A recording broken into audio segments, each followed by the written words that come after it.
Kitab Ibrani pasalnya yang ke-12 ayatnya ke-28. 1, 2, 3. Jadi karena kita menerima kerajaan yang tidak tergoncangkan, marilah kita mengucap syukur dan beribadah kepada Allah menurut cara yang berkenan kepadanya dengan hormat dan takut. Puji Tuhan. Bapak Ibu saudara-saudara, ibadah itu adalah satu hal yang hebat. Kalau Bapak Ibu ada di tempat ini, kita beribadah, itu sesuatu yang luar biasa. Harus kita menyadari bahwa ibadah itu hebat, penting. Alkitab katakan tadi di sini, jadi karena kita menerima kerajaan yang tidak tergoncangkan, marilah kita mengucap syukur dan beribadah. Jadi Bapak Ibu, saya beribadah karena sudah terima kerajaan yang tidak tergoncangkan itu. Yesus sudah mati ribuan tahun yang lalu di atas kayu salib untuk memberikan hidup kekal kepada kita, memberikan kerajaan yang tidak tergoncangkan itu kepada kita, kerajaan surga. Dia rela menyerahkan hidupnya supaya kita ada di dalam kerajaan yang tidak tergoncangkan. Maka jangan pernah menganggap ibadah itu sesuatu rutinitas. Ya, ini hari Minggu saya ibadah, ini hari Jumat saya ibadah, ini hari apa saya ibadah. Tidak begitu. Tapi biarlah itu ada di dalam hati kita. Saya ingin bersekutu dengan Tuhan. Tidak hanya dalam gereja, di rumah pun kita harus ambil waktu untuk bersekutu, ibadah dengan Tuhan, berdoa kepada Tuhan. Karena kita sudah menerima kerajaan yang tidak tergoncangkan. Jadi jangan sebagai rutinitas kita adakan ibadah itu. Saat kita beribadah, kita sedang berada di dalam hadiratnya Tuhan. Coba kita lihat dulu Maleakhi pasalnya yang ketiga, ayatnya yang ke-18 berkata begini. Maka kamu akan melihat kembali perbedaan antara orang benar dan orang fasik, antara orang yang beribadah kepada Allah dan orang yang tidak beribadah kepadanya. Maka saya katakan, ketika kita beribadah, kita sedang masuk dalam hadiratnya Tuhan. Maka ada sesuatu yang hebat, ada sesuatu yang luar biasa. Maka dikatakan, kamu akan lihat ada perbedaannya orang beribadah dengan orang tidak beribadah. Bapak Ibu Saudara, kitalah yang melihat itu. Ketika engkau setia, ketika engkau sungguh-sungguh, ketika kita ini semua bersungguh-sungguh dengan Tuhan, lihat saja pasti ada bedanya. Maka jangan pernah kita melihat si A kok begini ya, si B kok begitu ya. Lihat, apakah orang itu memang orang yang setia? Apakah orang itu orang yang serius? Apakah orang itu yang sungguh-sungguh? Dari situ kita akan tahu. Dan kita harus mengetuk diri kita. Iya, aku yang kurang, aku yang belum sungguh-sungguh, aku yang belum setia. Karena Alkitab berkata ada perbedaan antara orang yang beribadah kepada Allah dan orang yang tidak beribadah. Mungkin sekarang kita tidak lihat, ke depan akan kita tahu dan akan kita lihat orang-orang yang hebat-hebat itu, orang-orang yang berhasil itu, orang-orang yang terberkati itu. Oh iya, mereka serius dalam ibadah. Ya, Bapak Ibu kekasih dalam Tuhan, yuk, orang Israel ini sebelumnya mereka tidak sungguh-sungguh beribadah. Mereka tadinya tidak ngerti soal ibadah yang serius. Mereka menganggap ibadah itu adalah mainan, rutinitas, bahkan tidak ada artinya apa-apa. Lalu di ayatnya yang ke-18 ini baru ngerti. Ada ternyata bedanya orang ibadah dengan orang tak ibadah. Coba lihat ini, ayat 14 ini katakan begini. Kamu berkata, adalah sia-sia beribadah kepada Allah. Apakah untungnya kita memelihara apa yang harus dilakukan terhadapnya dan berjalan dengan pakaian berkabung di hadapan Tuhan semesta alam? Apa untungnya ibadah? Tidak ada artinya, ngapain?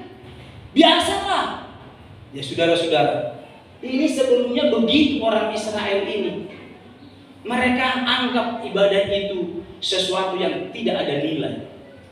Ibadah itu mereka anggap sesuatu yang tidak ada arti. Maka mereka katakan adalah sia-sia beribadah kepada Allah. Nah, sesudah mereka berubah dari kondisi itu, mereka tahu katakan seperti ayatnya yang ke-18 ini. Ternyata ada bedanya orang yang beribadah kepada Allah dengan orang yang tidak beribadah kepada Allah. Setelah mereka tahu, setelah mereka mengalami restorasi, setelah mereka mengalami satu perubahan, mereka setia beribadah, dan ternyata ada bedanya beribadah dengan orang yang tidak beribadah. Saudara-saudara, sebelumnya mereka tidak mengerti. Beribadah sekali lagi adalah penting. Jangan pernah menganggap ibadah itu adalah sesuatu yang biasa-biasa. Karena pentingnya ibadah itu, maka Paulus bilang, ayo latih dirimu, latih dirimu. Karena penting, kalau tidak penting tidak disuruh latihan. 1 Timotius 4 ayat 7 dan 8. Tetapi jauhilah tahyul dan dongeng nenek tua. Latihlah dirimu. Ya, jauhi tadi dongeng-dongeng itu. Tapi latih dirimu beribadah. Latihan badani terbatas gunanya, tetapi ibadah itu berguna dalam segala hal, karena mengandung janji baik untuk hidup ini maupun untuk hidup yang akan datang. Karena pentingnya ibadah itu dibilang latih. Ibadah itu ternyata ibadah perlu dilatih, dibiasakan. Biasakan kau beribadah, biasakan beribadah. Dan untuk menjadi biasa itu tidak bisa semudah membalikkan telapak tangan dan begitu, tapi latihan. Maka saudara-saudara, jangan buat biasa-biasa ibadah itu. Ibadah itu penting. Ibadah itu luar biasa karena kita diberi kerajaan yang tidak tergoncang. Iya. Kalau kita tidak merasa menerima kerajaan yang tidak tergoncangkan, maka ibadah kita pun biasalah begitu, saudara. Karena ibadah itu penting, latih dikatakan. Paulus bilang itu. Dia tahu, dia sadar bahwa ternyata ibadah itu penting. Latih dirimu beribadah. Ibadah itu berguna dalam segala hal. Waktu kini, waktu akan datang pun berguna. Hebat loh ibadah. Maka kalau kita biasa-biasa dalam beribadah, itu kita nanti bisa lihat bedanya. Mari kekasih dalam Tuhan Yesus Kristus, saya ajak kita supaya beribadah dengan serius, supaya beribadah dengan sungguh-sungguh. Sekarang kita akan lihat apa pentingnya beribadah bagi kita umat Tuhan. Yang pertama, yuk klik. Tuhan memberkati apa yang kita makan dan menjadi sehat. Kalau kita beribadah, pentingnya ibadah itu memberkati apa yang kita makan dan jadi sehatlah kita. Ayatnya ini. Tetapi kamu harus beribadah kepada Tuhan Allahmu, maka Ia akan memberkati roti makananmu dan air minumanmu, dan Aku akan menjauhkan penyakit dari tengah-tengahmu. Tidak akan ada di negerimu perempuan yang keguguran atau mandul. Aku akan menggenapkan tahun umurmu. Puji Tuhan. Nah, ini yang pertama. Pentingnya ibadah itu memberkati apa yang kita makan dan menjadi sehat. Yang masuk dalam tubuh kita itu diberkati oleh Tuhan. Hebat loh saudara-saudara. Maka penting sekali karena Tuhan berkati semua. Apa yang kita makan, apa yang kita minum diberkati oleh Tuhan. Luar biasa. Mari Bapak Ibu kekasih dalam Tuhan Yesus Kristus, setia dan sungguh-sungguhlah beribadah kepada Tuhan.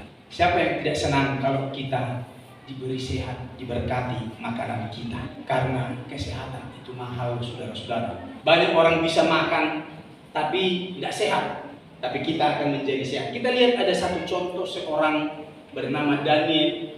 Mereka adalah 3 pemuda yang luar biasa, yang makanannya sebenarnya tidak luar biasa, tapi mereka diberi sehat dan tidak cukup sehat. mereka diberi kecerdasan lebih. Padahal semua orang-orang dalam kerajaan itu makan dari meja raja. Pasti makanan bergizi, pasti makanan yang mewah, pasti makanan yang enak.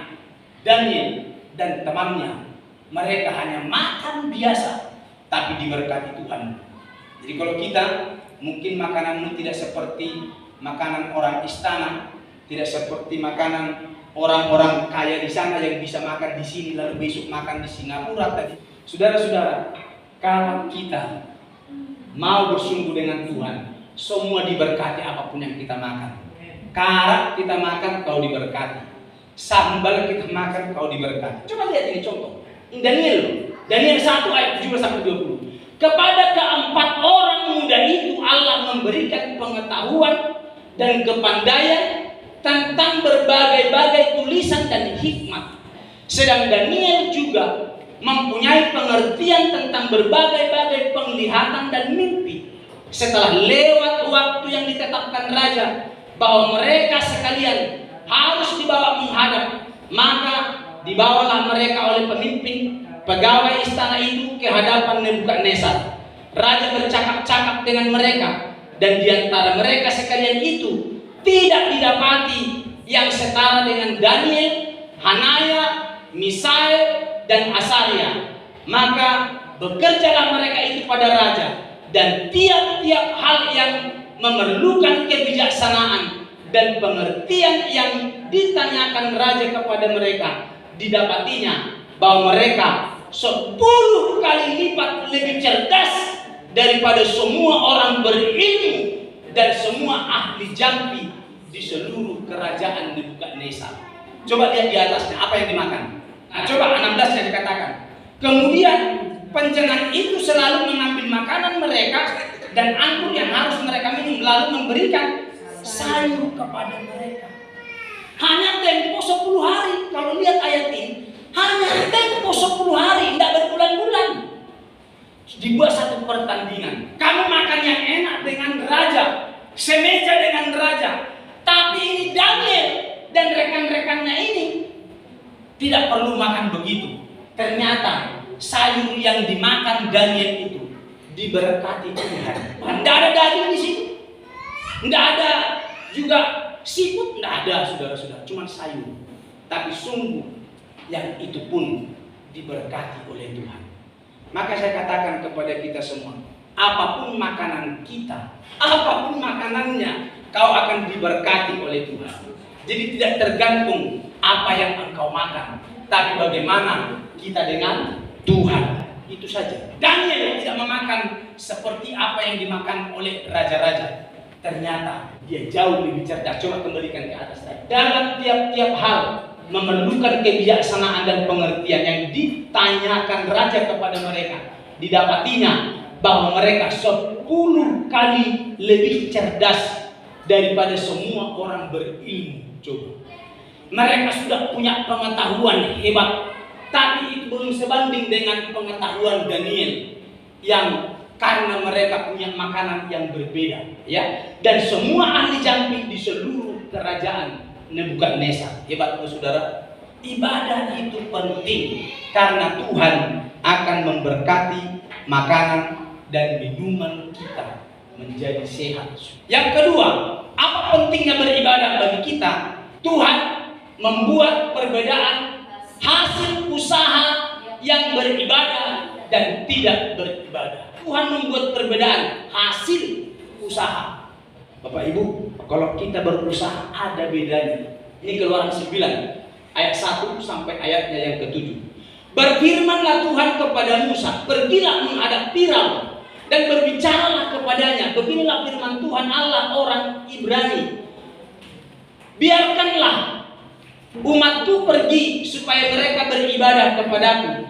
Sebab jika engkau menolak membiarkan mereka pergi dan masih menahan mereka, maka ternakmu yang ada di padang, kuda, keledai, unta, lembu, sapi, dan kambing domba akan kena tulah Tuhan. Kalau kamu menolak beribadah, maka semua binatang-binatangmu ini, usahamu ini akan kena tulah Tuhan, yakni kena penyakit sampar hal yang dahsyat.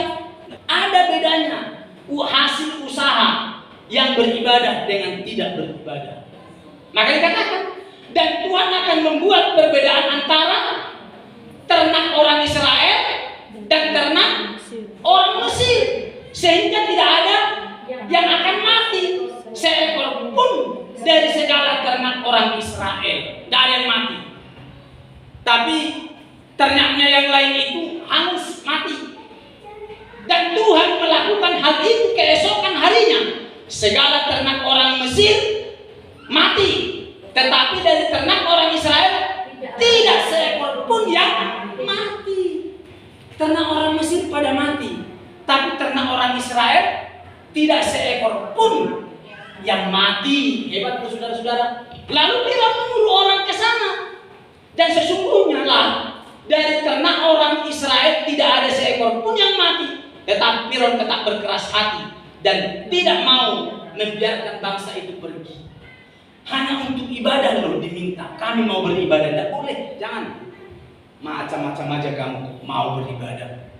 Saudara-saudara, ini pentingnya ibadah itu. Tuhan membuat perbedaan hasil usaha yang beribadah dengan orang yang tidak beribadah. Kau mau mengusahakan apa waktu ini? Kalau kau serius dengan ibadah, Tuhan buat bedanya. Tapi kalau kau biasa-biasa, saudara-saudara, ya kita akan terima hasilnya, kita akan lihat juga seperti itu, saudara. Maka senangkan Tuhan, puji Tuhan, senangkan Tuhan lewat ibadah kita. Ada perbedaan hasil usaha yang ibadah dengan yang tidak. Kalau begitu, marilah kita beribadah dengan sungguh-sungguh, ya. Kita beribadah sungguh-sungguh, bukan karena kuat dan hebat kita kalau kita diberkati, tapi karena Tuhan. Ya.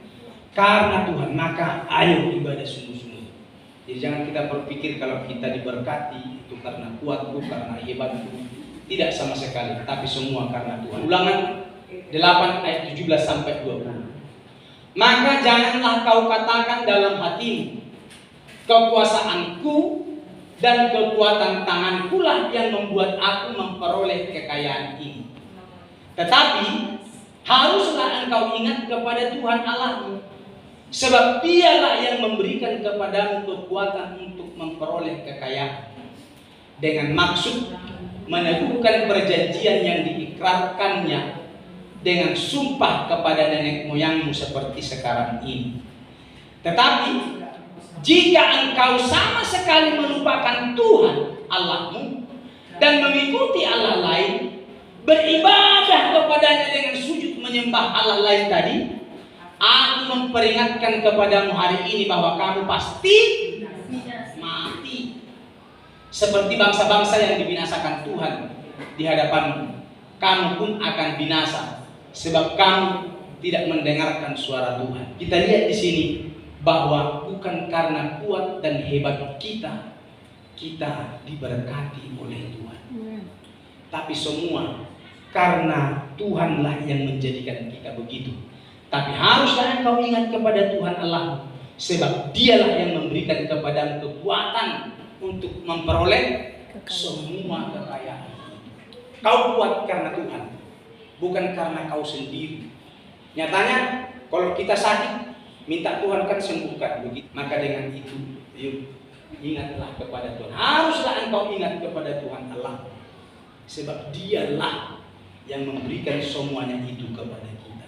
Khususnya untuk anak-anak muda, saya minta kita dengan serius, karena masa depan anak-anak muda ini masih panjang ke depan, masih jauh ke depan.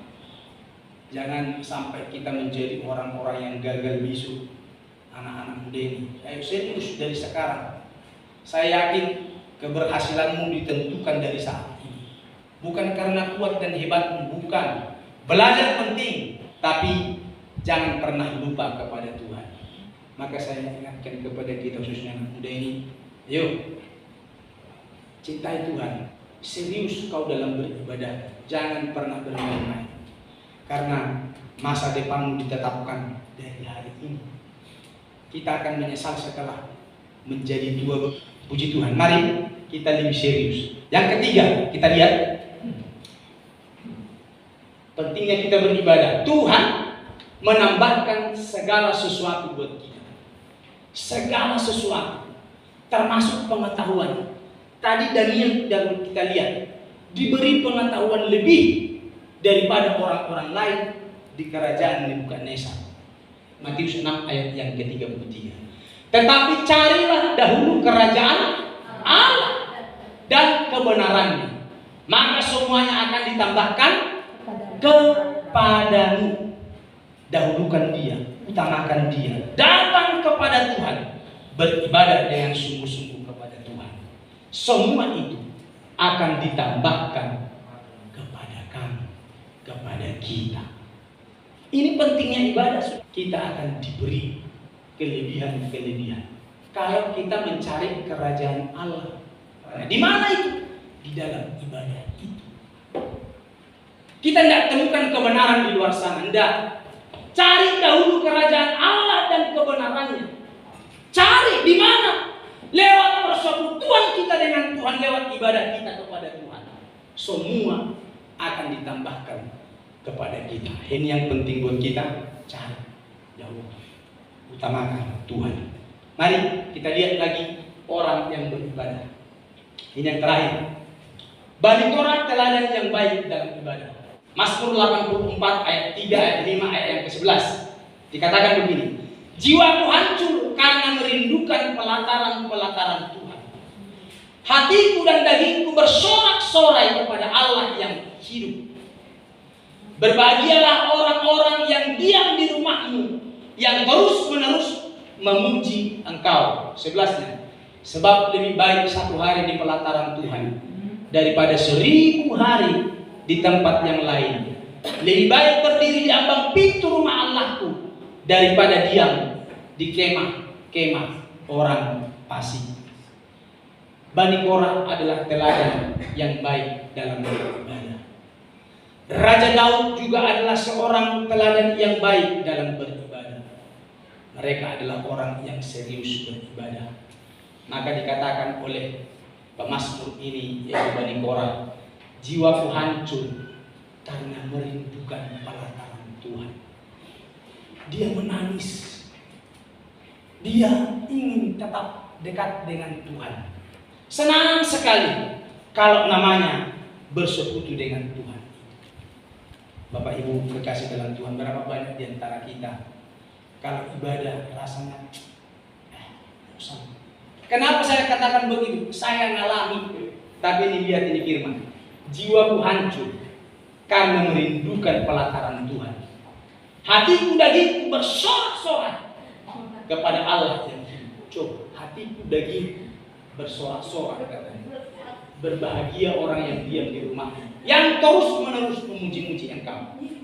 Lebih baik satu hari. Coba, lebih baik satu hari di pelataran Tuhan daripada 1000 hari di tempat yang lain. Mari Bapak Ibu kekasih dalam Tuhan Yesus Kristus, miliki kerinduan beribadah. Karena pentingnya ibadah kepada kita ada 4 bagian tadi. Memberkati apa yang kita makan dan menjadi sehat. Lalu yang kedua, Tuhan membuat perbedaan hasil usaha yang beribadah dengan tidak. Yang ketiga, menambahkan segala sesuatu bagi kita. Tuhan Yesus memberkati kita.